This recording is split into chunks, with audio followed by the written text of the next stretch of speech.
My name is St. Preux. My MMA record is 19-7. Tell us about your background in local MMA. It's my background. I've been with Knoxville Martial Arts Academy since day one. Learned my first triangle, armbar, high kick, pretty much everything I do now. I learned it from, training at Knoxville Martial Arts Academy with Eric and Joey. But yeah, that's about it. What is your own personal opinion on what it takes to be a fighter? I told a lot of people, my personal experience, I told a lot of people when I first got started, I was going to lose more than I can gain, and ended up making it to the big show, and all the losses that I had, I gained all of those back. So, don't expect everything to happen right then and there, because it don't work that way, just because you're going to have to do a lot of sacrifice, you're going to have to put a lot of work in the gym. So you're going to lose a lot. There's times you're going to struggle a bit, and it's going to hurt, but you're going to lose a lot. But eventually, if you keep on at it, all those losses that you had, you're going to gain them. I had a lot of losses, and I gained all of them, those back times 10. Right. Well, who is your favorite fighter, past or present? Favorite fighter. You know what? I actually fought him. I was a big Shogun fan back in his prior days and stuff. I would say Shogun. I mean, I fought him, I beat him, but he's still one of the guys that paved the way for me. And just fighting him was an experience. But as still being a Shogun fan, I'm always going to be a Shogun fan. Right. Who do you feel was your toughest opponent today? Toughest opponent. With all my losses and stuff, I didn't feel none of my opponents were tough at all. Pretty much every day when I look at it, every day when I step into the cage, pretty much all the time when I step into the cage, the only tough opponent that I have is myself. Because at the end of the day, the one thing that can, kill a fighter's dream is self-doubt. It's okay to have self-doubt, but at the same time, you need to learn how to motivate yourself. And I tell people sometimes you can have all the physical attributes, you can be the best ever, but if you're not mentally there, you won't become the A-class fighter that you need to be. Right. Well, you and your gym has been a big part of Valor. What do you think of its growth? Definitely. It's kind of crazy. I never had the experience to fight locally here in Tennessee as an amateur, or I fought here, twice as a pro. But back then when I was coming up, mixed martial arts wasn't necessarily sanctioned here. So, but the leaps and bounds that Valor did is crazy. Just starting from day one and seeing them now, and actually bringing guys in, flying guys out.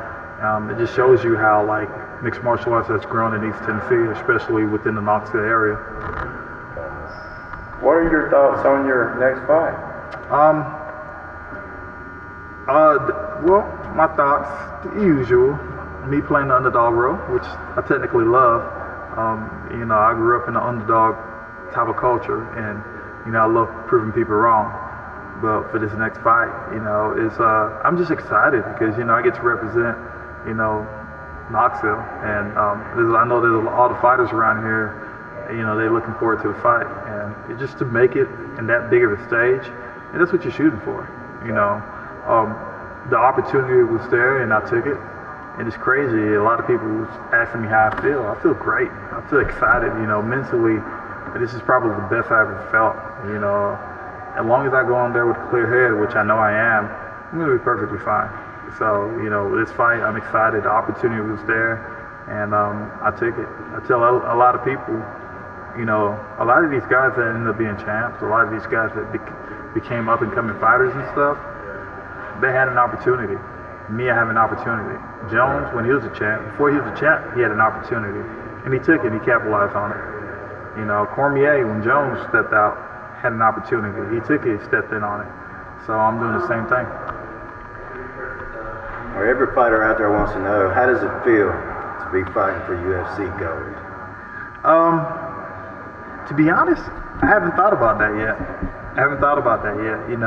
The only thing I'm thinking about is,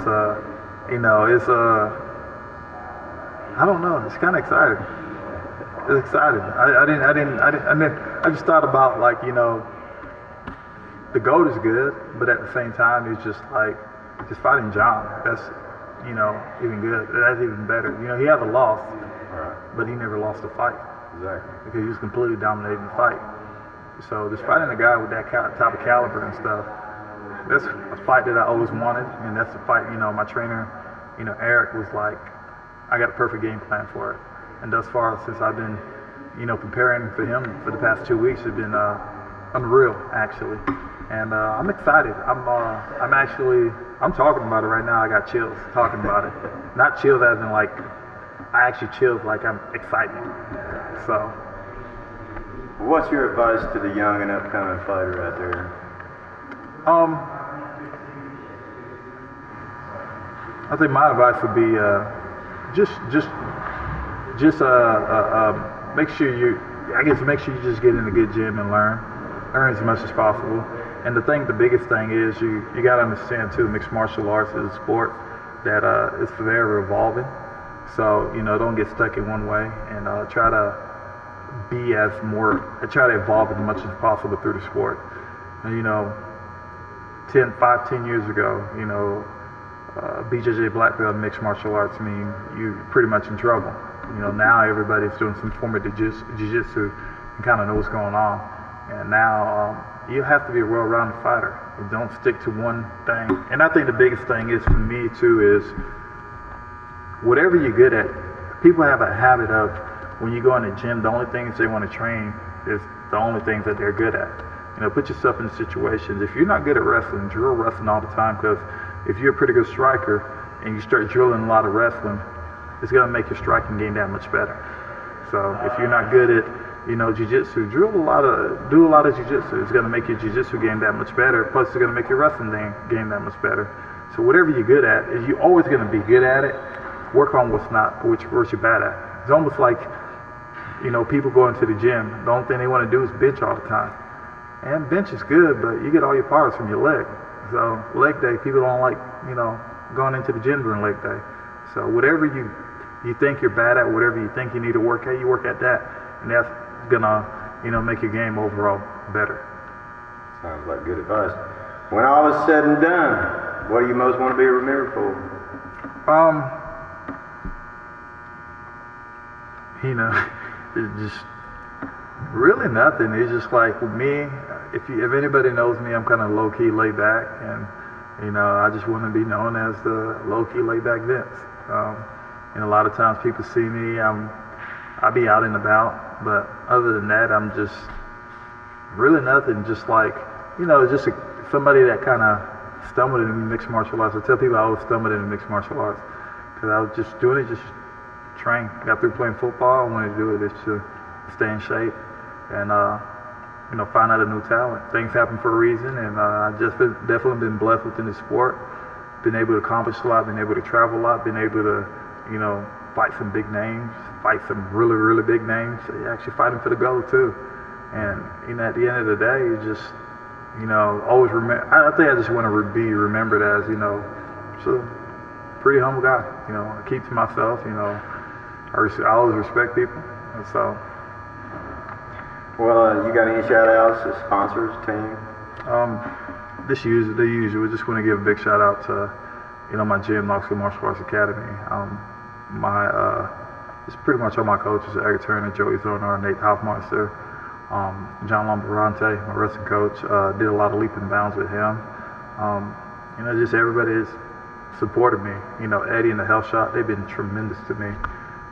University of Tennessee, me being a VFL, I get to train there from time to time, and, you know, pretty much everybody from, you know, Butch all the way to the coaching staff to the strength coaches, even the people in the training room, all of them show me pretty much love. Just everybody has been pretty much helping me out.